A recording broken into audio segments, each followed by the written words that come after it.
నమస్కారం అండి.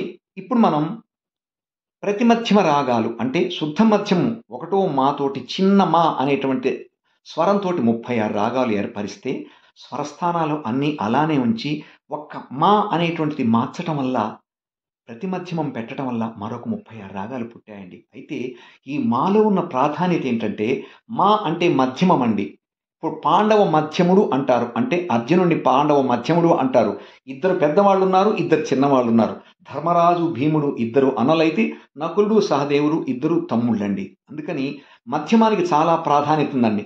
ఇక్కడ మధ్యమం అంటే సాదిగా 3 అక్షరాలు ముందుంటాయండి. మా తర్వాత పాదాని ఉంటాయి. అంటే 7 అక్షరాల్లో మధ్యమం అనేటువంటిది చాలా ప్రాధాన్యమైతున్న శబ్దం అండి. ఎందుకంటే ఒక్క మా అనేటువంటి అక్షరం మార్చి అవే 36 రాగాలు ప్లే చేస్తే క్రొత్త సంగీతం, క్రొత్త అద్భుతమైనటువంటి శ్రవణానందమైనటువంటి స్వరం మనకు వినిపిస్తుందండి. అది మన భారతీయ మేధావుల యొక్క గొప్పతనాన్ని చూపిస్తుందండి. కాబట్టి ఇప్పుడు మనం ప్రతిమధ్యమ రాగాల్లో ఉన్నటువంటి మొదటి చక్రం ఏంటండి? ఇందు నేత్ర అగ్నివేద బాణ ఋతువు అయిపోయిందండి. ఋషి చక్రాన్ని 7వ చక్రం అంటారండి. ఋషులంటే సప్తఋషులు మనకి ఉదాహరణగా తీసుకొని ఋషి చక్రం పెట్టారండి. ఈ ఋషి చక్రంలో మొదటి రాగం సాలగం. అంటే 6 36 శుద్ధ మధ్యమ రాగాలు అయిపోతే 37వ రాగం సాలగం, జలార్ణవం, ఝాలవరాళి, నవనీతం, పావని, రఘుప్రియ. ఇప్పుడు 37వ రాగమైనటువంటి సాలగం మనం ఎలా ఉంటుందో చూద్దామండి. స్వరస్థానాలు సరే గా మా పా దా ని సా సా ని దా పా మా గా రి సా. ఇది 37 అండి. 38వ రాగం జలార్ణవం, సాలగం, జలార్ణవం.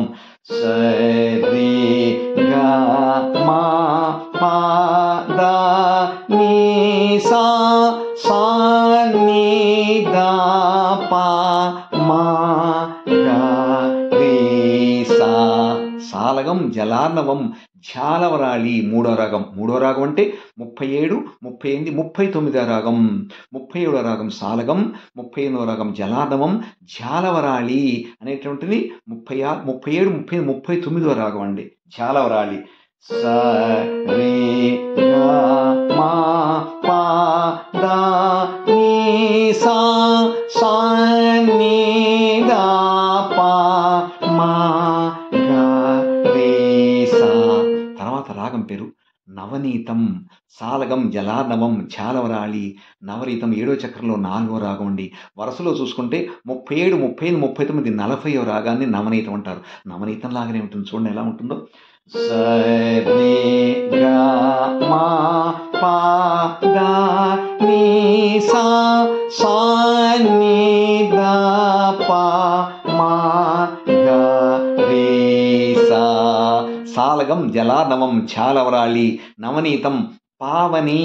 పావని అంటే 37, 35, 39, 40, 41వ రాగాన్ని పావని అంటారు. 7వ చక్రంలో 5వ రాగం. సరే గా మా పా దా ని సా సా ని దా పా మా గా రి సా. 6వ రాగాన్ని 7వ చక్రంలో 6వ రాగం. అంటే 6 42వ రాగాన్ని రఘుప్రియ అంటారండి. ఎలా ఉంటుందో చూడండి. సరే గా మా పా దా ని సా సా ని దా పా మా గా రి సా. అంటే ప్రతిమధ్యమ రాగాలతో మొదలయ్యేటువంటి మొదటి చక్రాన్ని 7వ చక్రంగా మనం పిలుస్తామండి. 7వ చక్రం ఋషి చక్రం. ఋషులకు సింబాలిక్గా ఋషి చక్రం అని పెట్టారండి. ఈ ఋషి చక్రంలో 6వ రాగాన్ని మనం రఘుప్రియ అన్నామండి. ఇంతతోటి సాలగం, జలార్ణవం, ఝాలవరాళి, నవనీతం, పావని, రఘుప్రియ అనేటువంటి ప్రతిమధ్యమ రాగాల్లో మొదటి చక్రం, 72 మేళకర్త రాగాల్లో 7వ చక్రం ఇప్పుడు మనం చూసుకున్నామండి. నమస్కారం.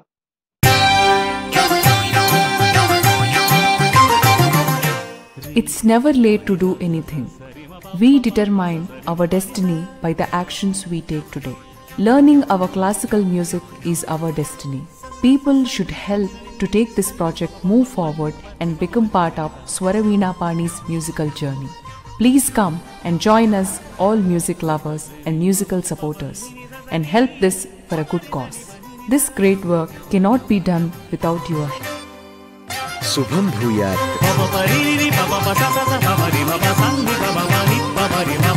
You also become a part of this great sacrifice which will help and guide our future generations. They will be blessed with music.